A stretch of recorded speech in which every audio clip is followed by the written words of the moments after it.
Alright, as you can see, I've got all my wires in here. We need to make a switch box. So, custom as custom does, we're going to make a switch box. And the way we're going to do that is I bought some momentary switches. I'll show you in just a second. This is what I'm going to use. Just a simple bottle. This is a bottle that my wife got at Goodwill for 50 cents. These are aluminum. So all I'm going to do is I'm going to drill some holes. I'm going to run some wires in the bottom, and this will sit in my seat. That'll be my switch box. Let's go do that. Alright, so I plugged me I think it's a half inch hole in the bottom. And then what I did was I measured my switches. Now see, these are the switches. They're just little momentary switches. You push it on for on, let it go, it's off. That's all it is, just a little tiny switch. And what I did was I measured this 1 inch, because I need 4 on each side. And then what I did was I measured, what's this? I think it's a ½ inch out on either side, so they're 1 inch apart, which will be more than enough space for these to be sitting in there, and I'll still be able to hold this in my hand and hit both of them.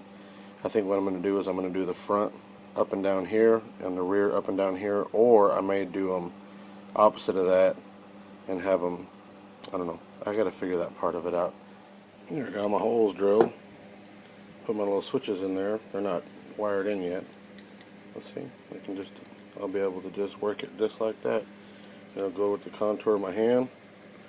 That way I can reach out either this hand or the other hand. Now it's time to wire it up. Easy way to wire it up is you're going to have to bring one power wire in.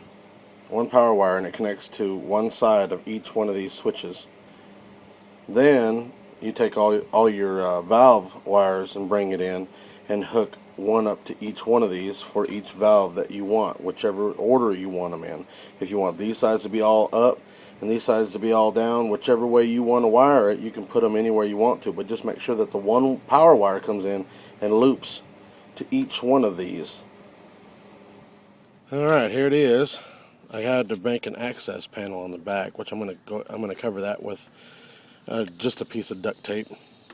That looks cool. My wife got some new duct tape. Here's the switches, and they're all on there.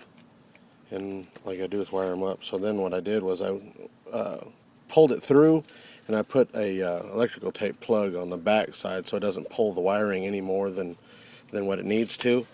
And then now I'm going to cover it with some yellow wire loom all the way to the dash. That way I have a nice long cord. I can put it wherever I want to. Alright, my little compressor's running, but I finished the switch box. Here it is. I went ahead and put yellow wire loom all the way to the front. These are all the ups. These are all the downs. Like I've said in another video, I drilled them crooked, but they seem to work out nice for being able to put your hand right here and reach them all with one hand, or if you use the other hand. But these are all the ups right here. So I push these two. The rear end comes up,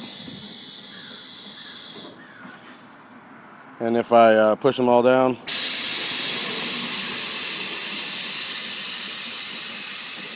and it goes down. Also got the front. If I do it, that's the only thing.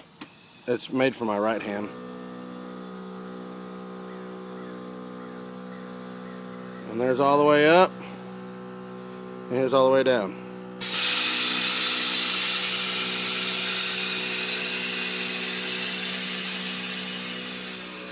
There it is. Go and make you some switches. That's all the way out. Boom! I used some of my wife's tape on the back side of this to make an access panel so I could get in everything, remember? Alright, thank you for watching. Look. Well, I don't know if you guys saw on my last video I shaved. So yeah, I'm doing so many videos I don't even know what I'm doing. Here's a thumbs up for a handmade switch box. I don't know. If you think I missed anything, let people know. And leave your comments at the bottom. Subscribe if you haven't subscribed. Thank you very much. See you guys on the next video.